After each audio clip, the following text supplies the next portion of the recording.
Entonces vamos a iniciar la clase de hoy, ¿sí? Entonces, ¿qué estábamos haciendo? Estábamos haciendo un repaso, ¿no? Y en ese repaso vimos un teorema que es la identidad de Bezout. ¿Alguien se acuerda qué decía o estudiaron qué decía? Porque yo me di cuenta que cometí una errata cuando lo enuncié.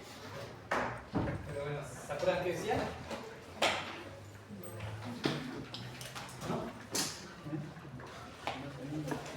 Hablaba de que si tenemos dos enteros, pero para acotar vamos a tomar únicamente dos números naturales.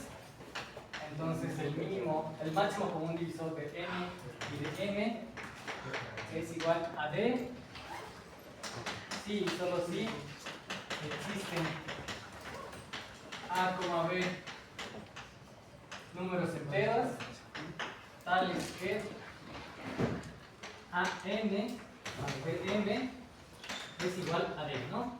¿Se acuerdan de esto? Lo vimos en la clase pasada. El detalle que omití es que esta va a ser la mínima combinación lineal, ¿sí? Entonces le voy a poner aquí como estrellita y le voy a poner D es el mínimo entero. Es el mínimo entero, en este caso natural, que se ve de la forma estrellita, ¿no?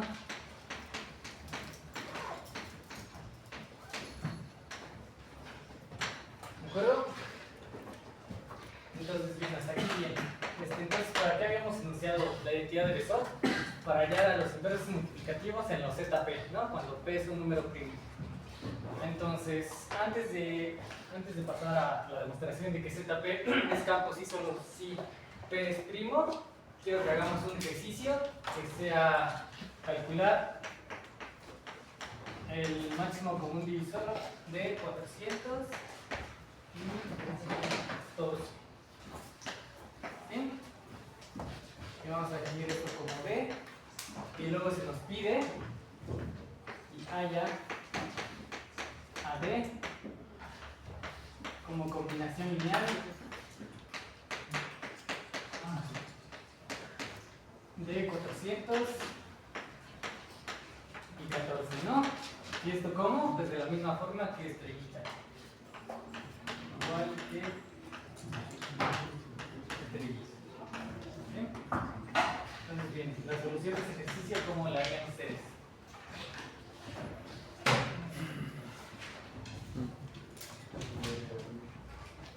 O sea, lo primero que se nos pide calcular es el máximo común divisor de 14 y 400.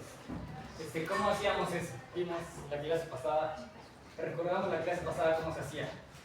¿Alguien se acuerda? Ajá. Entonces, primero factorizamos el primos, ¿no?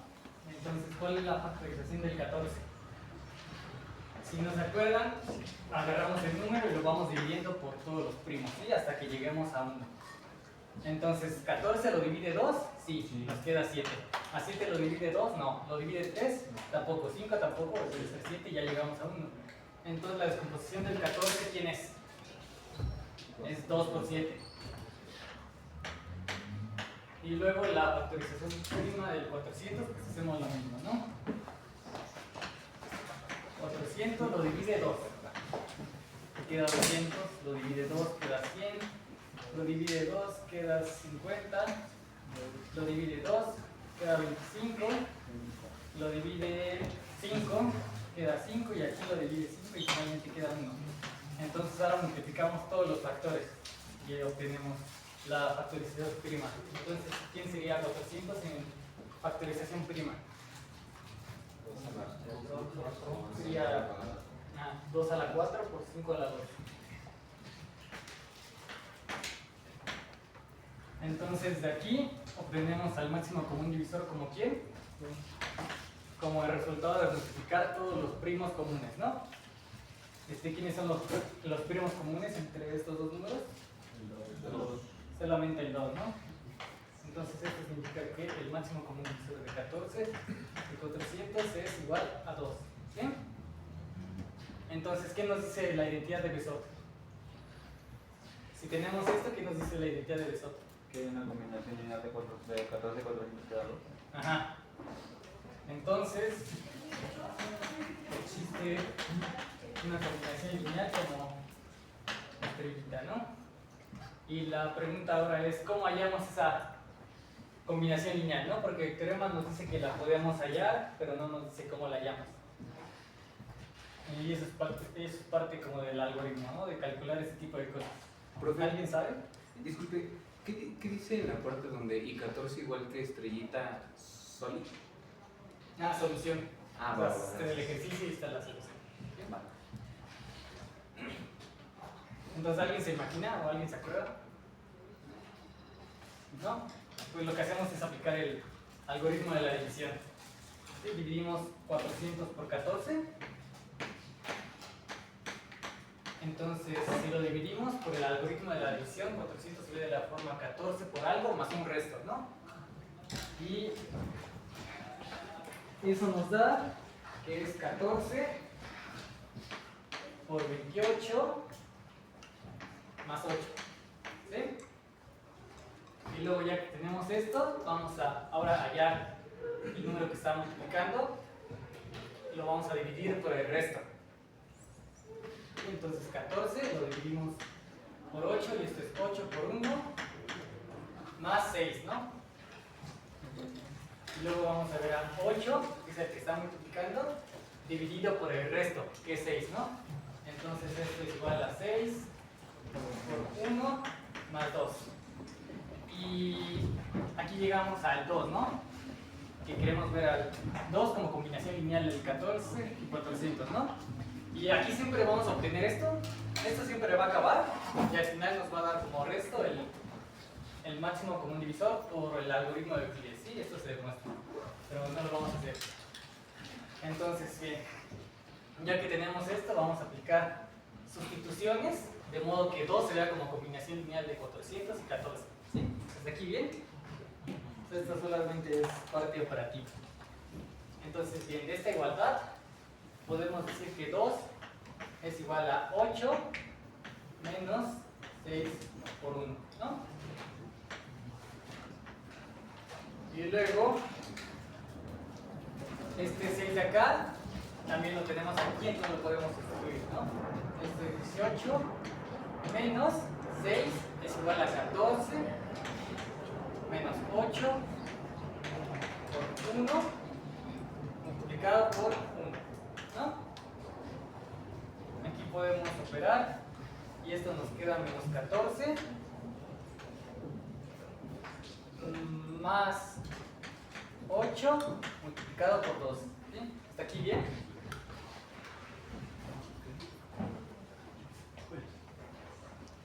Entonces ahora, este 8 lo tenemos acá, ¿no? Entonces podemos sustituir. Entonces esto sería menos 14 más 400 menos 14 por 28 y todo esto multiplicado por el 2 de acá, ¿no? Y entonces ahora hacemos la cuenta, entonces quedaría 400 por 2 y aquí sí es suma o es resta. Sí es suma. Y quedaría menos 14 por 27, ¿no?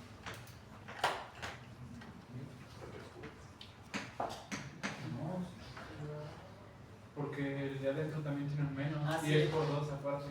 Pues son 57. 56 menos 56 menos 1 menos 57, ¿no? ¿Sí es menos 57? Sí. 57, ¿no? Entonces, esta igualdad que nos dice que 400 por 2 más 14 por menos 57 nos da 2, ¿sí? Entonces ya hallamos a 2 como combinación lineal de 400 y de 14, ¿sí? ¿Aquí bien? Entonces ahora bien, como tenemos estas igualdades,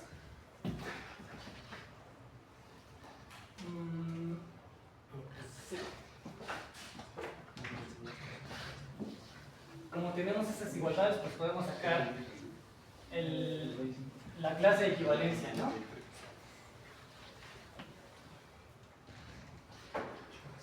Entonces, sacando la clase de equivalencia,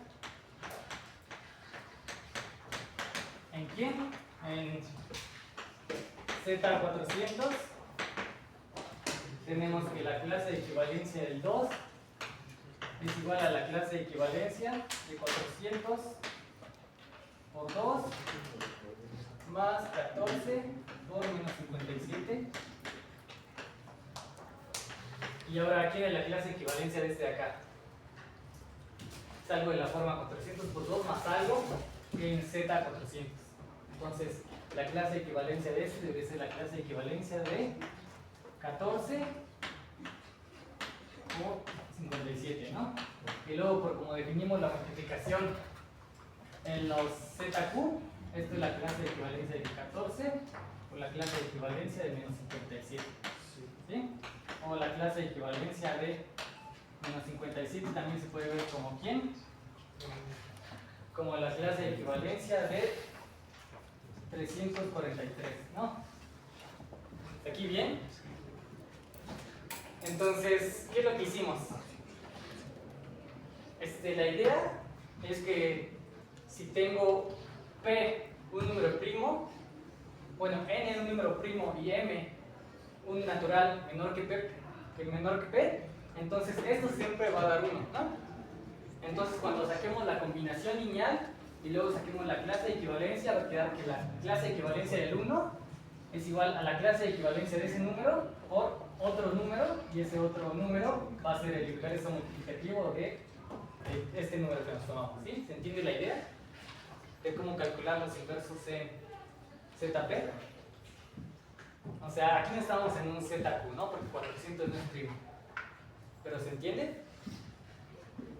Este ejercicio fue para recordar cómo se calculaba el máximo común divisor y cómo se veía a un número como combinación lineal, al máximo común divisor de dos números como combinación lineal de esos dos números, ¿sí? ¿Aquí hay dudas? ¿No? Entonces, bien. Ahora, ¿quieren que hagamos un ejemplo en ZP con P', o que haga la demostración de que ZP es campo? La segunda, ZP es campo.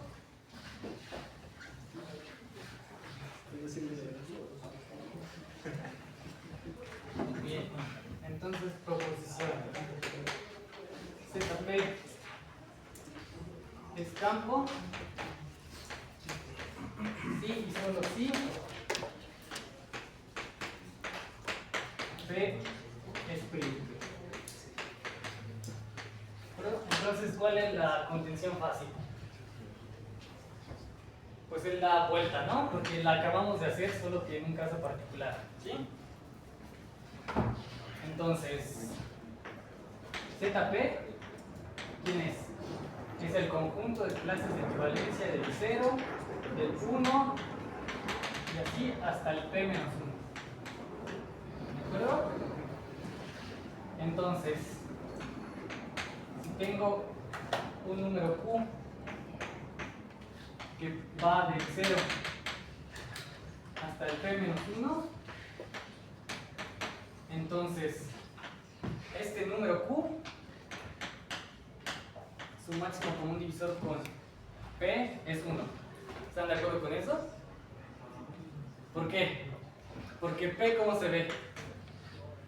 ¿Cuál es su factorización de P en primos? Pues es el mismo P, ¿no?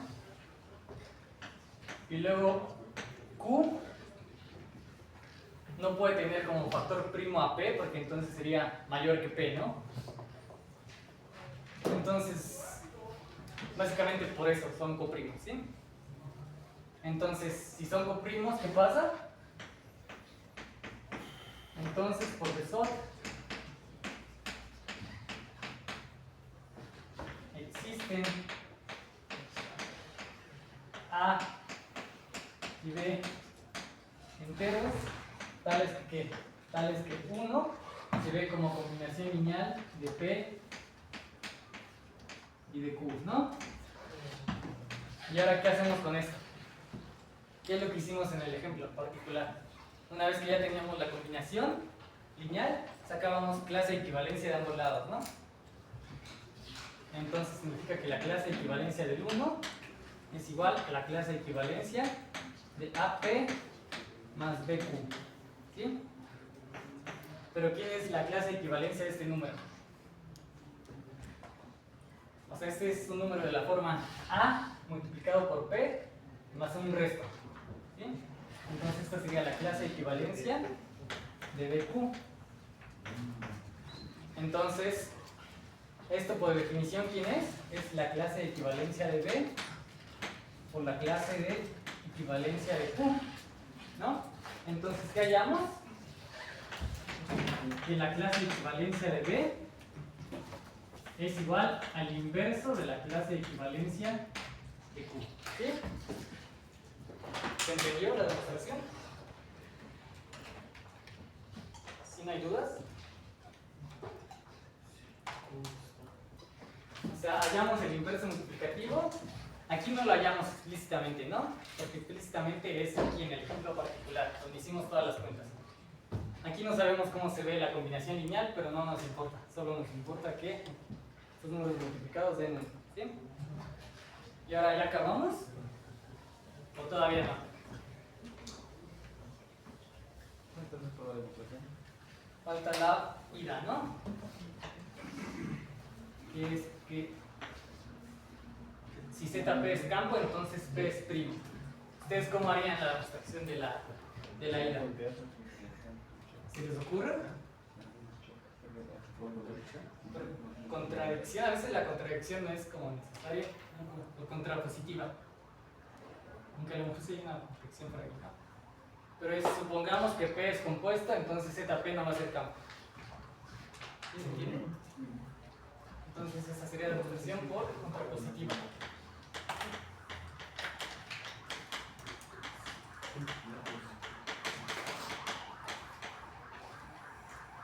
Entonces por contrapositiva, si P es compuesto, entonces ¿qué pasa? Si P es un número compuesto, entonces P se ve de la forma Q por N con bueno, se ve de la forma como la multiplicación de 1 hasta, no sé, K de varios primos, ¿no? De P I elevado a la EI y así, ¿no? Y como es compuesto, entonces con un EI mayor que 1 o en su defecto con K mayor que 1. Pero ¿esto quién es? Esto es la factorización. La factorización prima de P, ¿no? Entonces, hasta aquí bien, ¿se entiende qué estoy haciendo? O sea, básicamente solamente apliqué el teorema fundamental de la aritmética, ¿sí? Para descomponer a P. Entonces, sea Q, sea P1, tal que P1 divide a P. Entonces, el máximo común divisor de P y P1 va a ser diferente de 1, ¿no? Es más, va a ser mayor que 1. ¿Sí? Porque como lo divide, entonces tiene factores en común. Y como este es primo, este no es 1, sino que es del 2 en los primos para adelante. ¿Sí? Entonces, ¿ustedes qué se imaginan que siguen la demostración? Bueno, P1 divide a P máximo común divisor de Sí, es P1. P1. Los tenemos. Entonces P1, pero lo que nos sirve de P1 es que es mayor. Mayor que 1 es mayor que 1. Bueno, nos sirve por el hecho de que esto está de 1 hasta P, ¿no? Porque queremos que quede como por abajo, ¿no? porque a lo mejor puede ser esto igual a P más 1, y entonces cuando sacamos las clases de equivalencia puede ser 1, ¿no? Y ya tira el argumento. ¿Sí entendiste? ¿Sí? Bueno, entonces esto pertenece, el 1 puede ser del 1 hasta el P, ¿sí? Entonces, no existe un Q de 1 hasta P tal que Q multiplicado por P es igual a 1. ¿Y por qué no existe esto? Porque lo contrario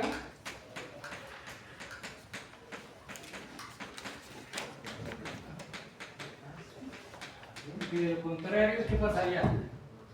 Porque de lo contrario, esto es la clase de equivalencia de Q por P. Entonces, si no pasa esto, pasaría que Q, B, se ve de la forma ¿cuál? Bueno, aquí la Q es encima. No, sí está bien. ¿Sí está bien? Entonces no usan la cookie para este lado. Ajá. Aquí debe ser P1, ¿no?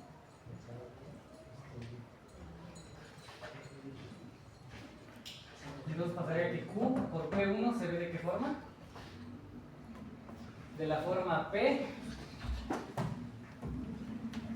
por un N más 1, y entonces aquí lo podemos pasar esto de este lado, y entonces Q P1 más P por menos N es igual a 1, y entonces ¿qué estamos obteniendo? Que 1 se ve como combinación lineal de P1 y de P. ¿Y qué dice la identidad de Besot? Que este número debe ser el menor entero posible, ¿no? Pero el menor entero posible es 1. Entonces esto implicaría que el máximo común divisor de P1 y de P es igual a 1, pero antes habíamos dicho que era diferente de 1, ¿no? Entonces esto nos da la contradicción y por lo tanto ZP no es campo.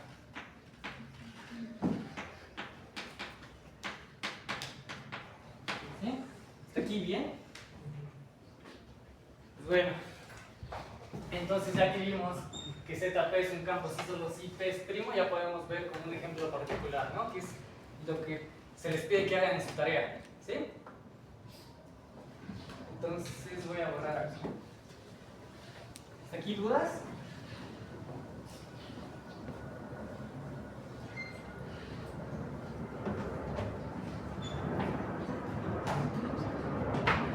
Entonces,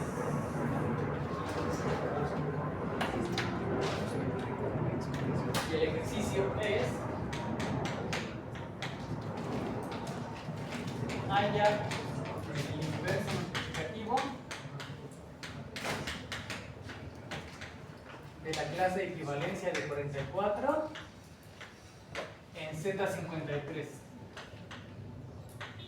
Busqué que 53 fuera un número primo, entonces por la proposición esta cosa es un campo, entonces cualquier elemento del campo, como lo es 44 es diferente de 0, entonces tiene un inverso multiplicativo, ¿no? Entonces se nos pide algo central. ¿Sí? Entonces, primero notemos como 53 es primo,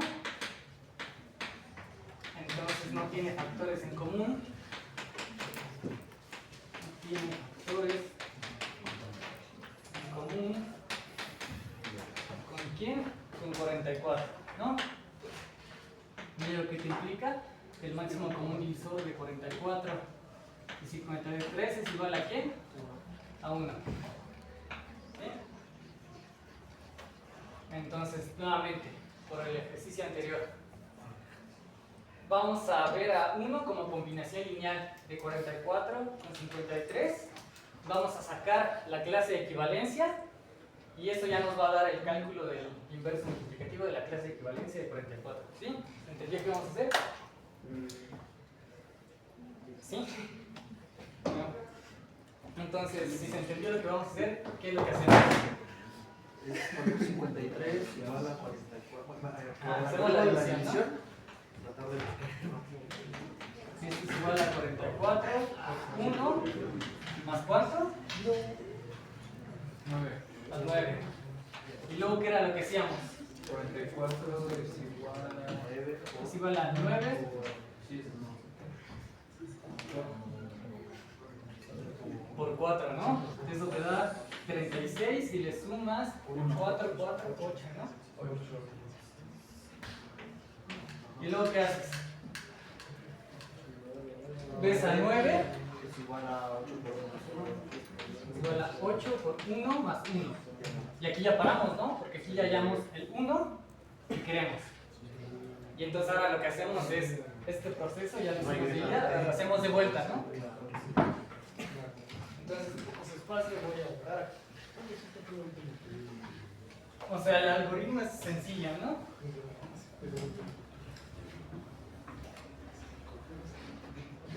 Entonces, 1 se ve como ¿quién? Como 9 menos 8 por 1. Y luego 8 se ve como ¿quién? Como 44 menos 9 por 4 multiplicado por 1. ¿Sí? Y si hacemos las cuentas, esto nos da menos 9 por 5 menos 44, ¿no? Por 1. Y luego 9 se ve como 53 menos 44 por 1. Y aquí está multiplicando el 5 y le restamos el 44 que teníamos aquí. Entonces esto es igual a ¿quién? A 53 por 5 menos ¿quién? Aquí son menos 5 por el 44, le restamos 44, entonces es menos 44 por 6, ¿no? Y como queremos que haya un más, pues aquí hacemos un más y aquí hacemos un menos, ¿no? Entonces, ¿qué es lo siguiente que hacemos?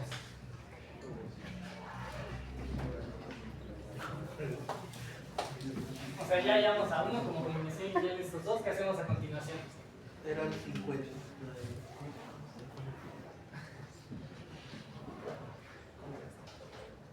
¿Qué hacemos una vez que tenemos eso? Allá.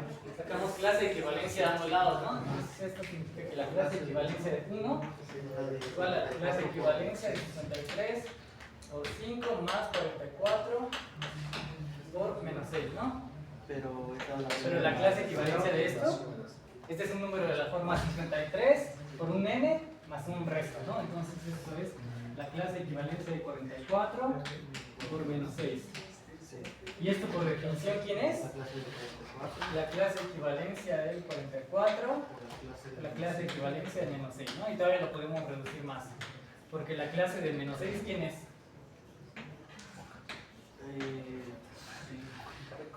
¿7? Es, pues le restamos el 53, el 6, entonces serían 3, 4, 46, ¿no? O 47. Entonces, ¿qué es lo que hallamos aquí?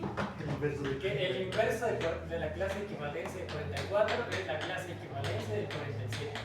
¿Sí? ¿Aquí bien? ¿Se entendió? Pues como un poco revuelto. Yo tengo una duda. Sí. ¿Por qué se quita el 53 por 5? 53 por 5. Ah, porque los elementos de...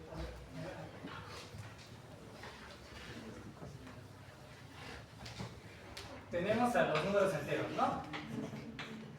Entonces, el Z53 significa que vamos a partir a los enteros en 53 clases diferentes, ¿no? Una clase de ellos son los números que se ven de la forma 57, por un n con n corriendo en los números enteros, ¿no? Esta es una clase de equivalencia. La otra clase es los elementos que se ven de la forma 57 por n más 1, ¿no? Y así hasta que lleguemos a la clase de equivalencia de los elementos de la forma 53 por n más 52, ¿no? Pero cuando llegamos a la clase de equivalencia de los elementos de la forma 53n más 54, el 54 se puede ver de la forma 53 por n más 1 más 1, ¿no? Entonces esto significa que los elementos de la forma 5 por n más 54 son los mismos elementos de la clase de equivalencia de los elementos que se ven de la forma 53 por n más 1 más 1, ¿no? Entonces esto significa que los elementos que se ven de la forma 53 por 5 más esto son los mismos elementos que se ven de la forma, bueno, pues, de la forma 53 por n más todo esto, ¿no? Solo factorizamos el 53. No sé si se entendió. ¿Sí? ¿Sí se entendió? No lo hago más a cuenta. A ver, ¿quién lo hago más a cuenta?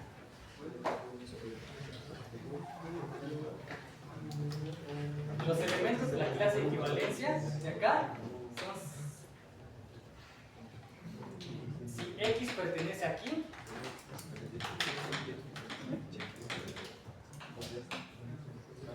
entonces x se ve de la forma 53 por un n más, este va a ser el resto, 53 por 5 más 44 por menos 6, pero este 53 lo podemos factorizar,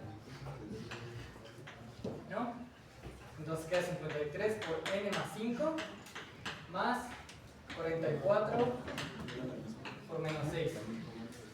Entonces esto nos dice que x se ve de la forma 53 por algo más esto. Entonces x está en la clase de equivalencia de 44 por menos 6, ¿sí? Entonces esta es una contención. Y la otra contención se hace de manera similar, ¿no? Porque si x está en la clase de equivalencia de 44 por menos 6, entonces x se ve de la forma 53 por n más 44 por menos 6, ¿sí? Pero aquí podemos como hacer un truco algebraico y decir que esto es igual a 53 por n menos 5 más 53 por 5 más 44 por menos 6.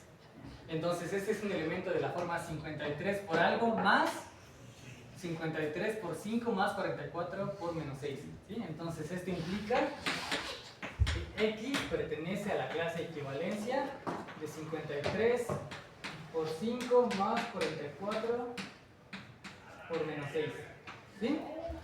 Entonces tenemos la doble contención y eso significa que los dos conjuntos son iguales, ¿no? Las dos clases de equivalencia son la misma. Entonces por eso es que aquí hacemos esta igualdad. ¿Se entendió? Bien. Esta es la manera de hacerlo como a patita. Y la otra justificación es porque es una partición, entonces debe estar en una única parte. Y por eso se da la igualdad, ¿sí? Ah, no, de hecho.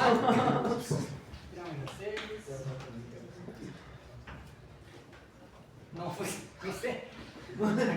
Quien tomó la foto la puede subir si quiere.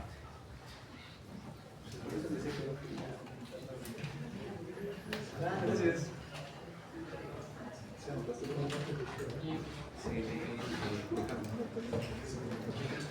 Entonces, lo que se les pide la tarea es hallar el inverso inverso de 5 más 7z en z7, ¿no? Y entonces el procedimiento va a ser similar a lo que yo hice. ¿Sí? Aquí Cloty usa la notación 5 más 7z para hacer énfasis en que los elementos de aquí se ven de la forma 5 más 7 multiplicado por un entero parcial, ¿no? Pero esta es la misma notación que la clase de equivalencia de 5. ¿Sí? Para que no se confundan.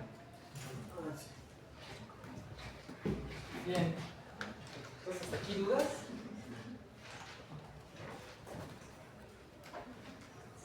¿Sí se entendió cómo hacer el ejercicio de la tarea? Pues, ¿Sí? ¿Es 5 más qué? 5 más 7z. Gracias. Bien, entonces, ¿qué es lo que tenemos hasta ahora? Lo que tenemos hasta ahora es que queremos como ver qué campos hay. Entonces ya conocíamos el campo de los números racionales, pero este es un campo infinito, entonces nos preguntamos, ¿había campos finitos, no? Y la respuesta es que sí hay campos finitos, ¿no? Y de hecho son una infinidad de campos finitos, ¿no?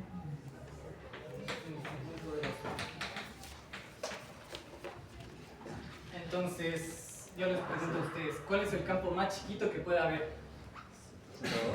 Z2. ¿Y no hay un Z1? ¿Por qué no hay un Z1? Porque un campo tiene que tener inverso aditivo y neutro aditivo. Ajá, y deben ser diferentes, ¿no? Bien. Entonces, el campo más chiquito que tenemos es Z2. Y luego el campo que le sigue, ¿quién es? Z3, Z5, Z7. ¿Y existirá un campo con 4 elementos?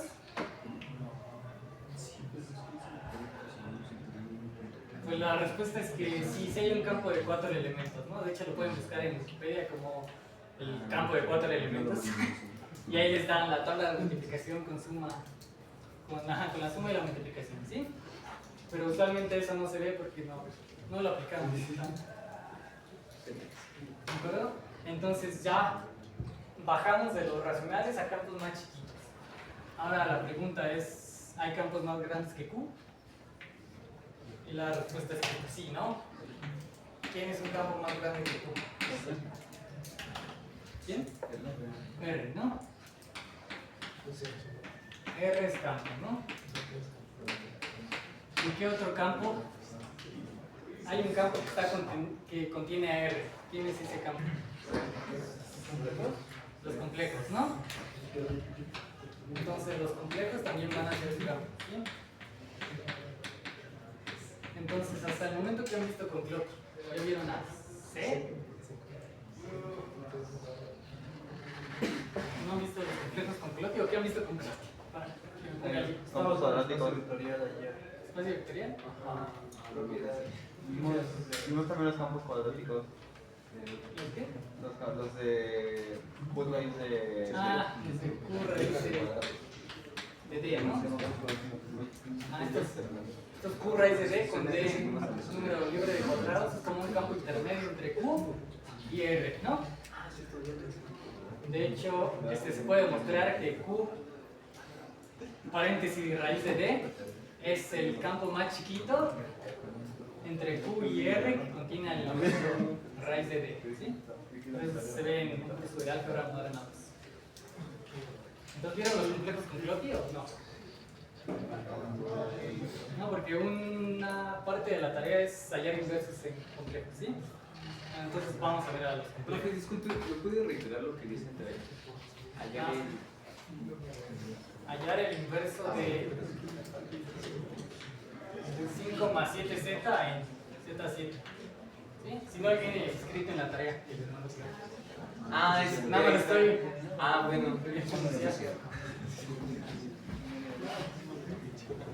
Esa es la buena. Bien, entonces vamos a definir a los números complejos. Antes de definir a los números complejos, hicimos la construcción, ¿no? O más o menos la platicamos. De los naturales vas a los racionales. De los naturales vas a los enteros, de los enteros a los racionales, Y ahora estamos haciendo el salto de los racionales a los números reales. ¿Alguien recuerda cómo se hace este salto? ¿De sus cursos de cálculo?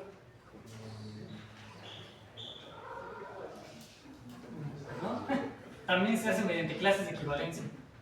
Se hace mediante clases de equivalencia de sucesiones de Cauchy, o equivalentemente mediante el axioma de supremo, del ínfimo o portadoras de D.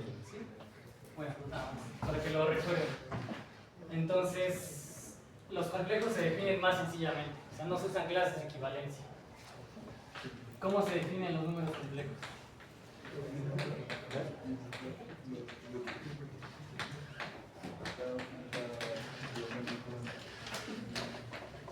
Se definen como aquellas sumas, digamos, formales de la forma x más y, tal que x y y son números reales, ¿no?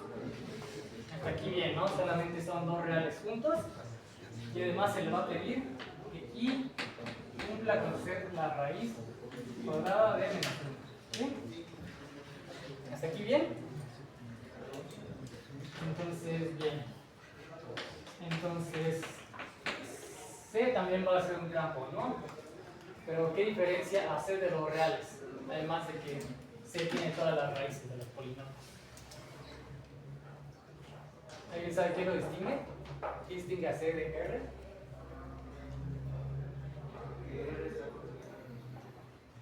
No, lo que lo distingue es que C se puede ver como un plano cartesiano, ¿no? Entonces C tiene una representación bidimensional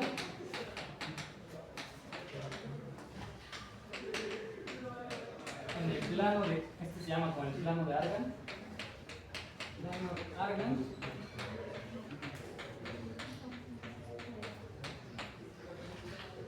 donde al complejo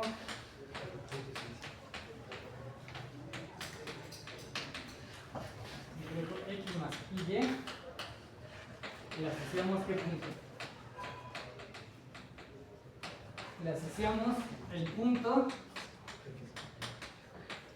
x, y, ¿no?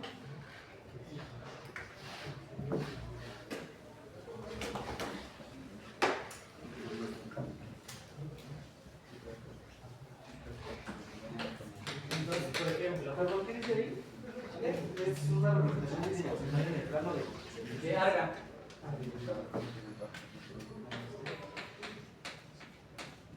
Sí, así se conoce como plano complejo. Entonces, por ejemplo, si queremos dibujar al 2 más i, ¿cómo se vería este representado en el plano? ¿Qué punto lo asociamos al complejo 2 más i? Pues avanzamos 2 en el eje real, aquí está el 1, aquí está el 2, y luego avanzamos 1 en la parte imaginaria, ¿no? Entonces, este complejo de aquí se vería como este puntito, ¿sí? O también, además de verlo como este puntito, lo podemos ver como esta flecha, para no llamarlo vector, ¿sí? La llamaríamos vector porque en el bachillerato nos dicen que un vector es aquello que tiene sentido, magnitud y dirección, entonces pues es un vector ingenuamente, ¿no? Aunque más adelante vamos a generalizar lo que es un vector, ¿sí? Entonces, ¿está aquí bien? Entonces, vamos a hacer una observación de que si Z pertenece a los complejos, entonces existen únicos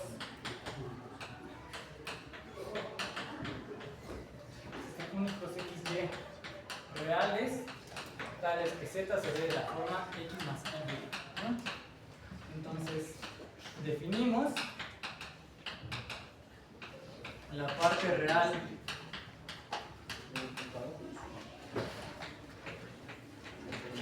de Z como quién? Como este numerito X, ¿no? Y la parte imaginaria como quién?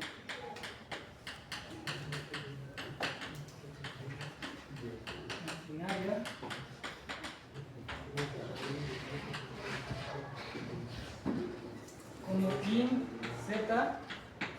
definido como Y.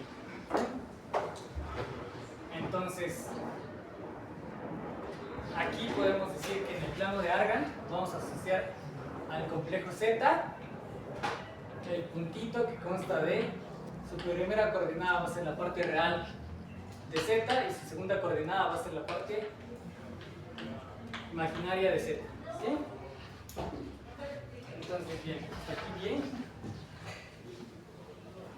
Entonces, como dijimos que eso se parece a un tipo vector, ¿eso qué significa? Eso significa que va a tener una magnitud, ¿no? O sea, si esta es una flecha, entonces esta flecha tiene magnitud, ¿no? ¿Cómo calculamos la magnitud de esta flechita?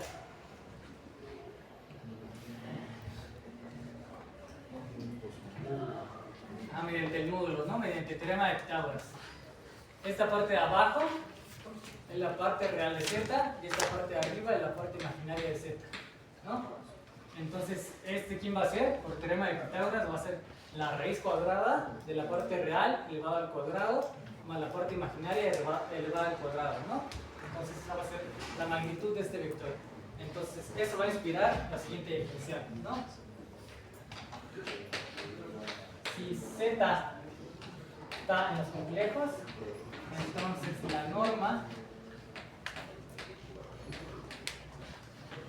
de Z es lo siguiente, es el número que se define como la raíz cuadrada de la parte real de Z elevada al cuadrado más la parte imaginaria de Z elevada al cuadrado, ¿no?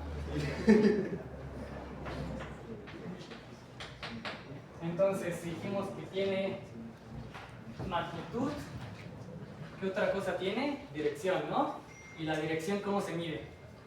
Se mide mediante el ángulo que hace con el eje horizontal, ¿no? Entonces a eso lo vamos a llamar el argumento del complejo, ¿sí? El argumento del complejo Z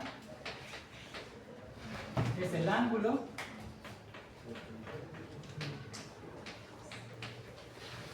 que forma con el eje real positivo.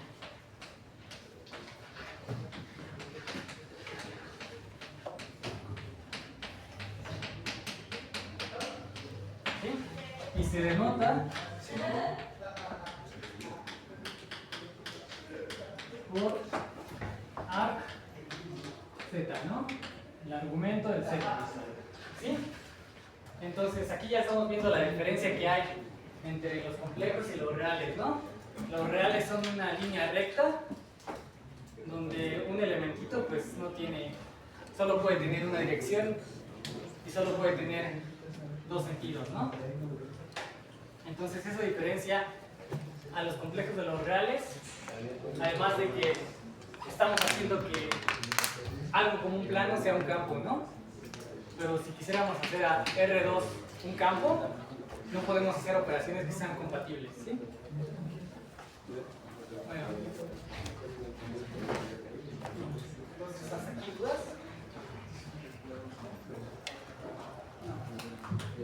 Dudas es ¿No? Entonces, a ver.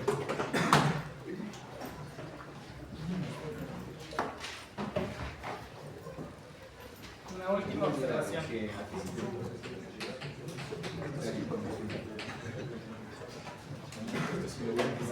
Z,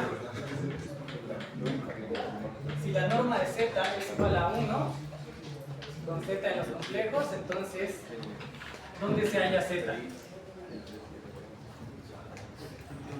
Si tengo un complejo cuya norma es 1, entonces eso significa que cae en el círculo unitario, ¿no?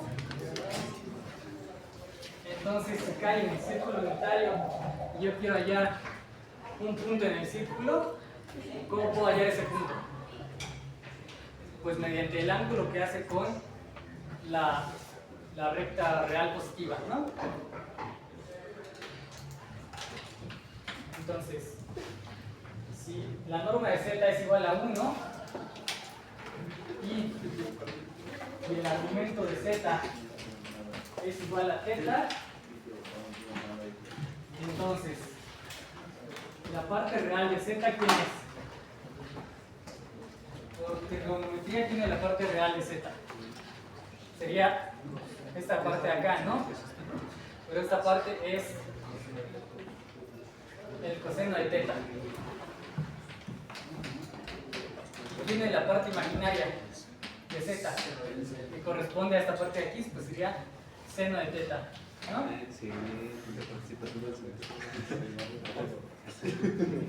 Entonces ahora supongamos que el módulo de z es igual a ρ, ¿no? Entonces, ¿dónde estaría z? En el círculo de radio ρ. Entonces, en ese caso, ¿quién sería la parte real? Sería ρ por coseno de θ, y la parte imaginaria sería ρ por seno de θ, ¿no? Entonces esto significa que z es igual a ¿quién? A la parte real de z más i veces la parte imaginaria de z. Entonces, ¿esto quién es? Este es ρ por seno de θ más i veces ρ, pero la ρ la podemos sacar, entonces sería más i veces seno de θ. Entonces esto es igual a ρ multiplicado por coseno más i seno de θ. ¿Pero alguien sabe quién es esto? Este es la identidad de Euler. ¿Sí la han visto? ¿Sí? ¿Sí se acuerdan de la identidad de Euler? ¿No? La identidad de Euler dice que e elevado a la i θ es igual a coseno de θ más i veces seno de θ. Entonces esto implica que z se ve de la forma ρ por e a la i θ, ¿sí? Y entonces esta se conoce como la forma polar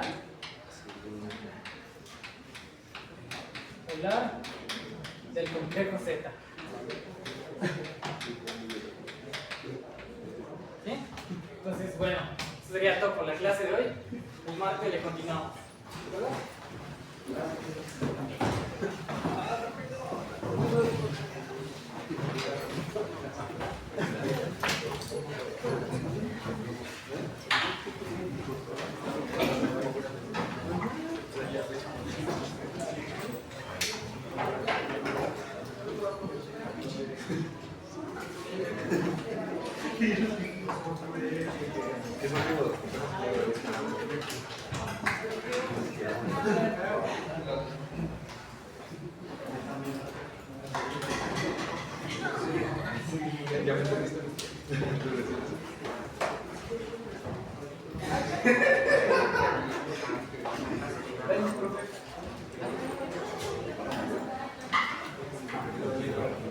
Profe, ¿nos preparamos un video?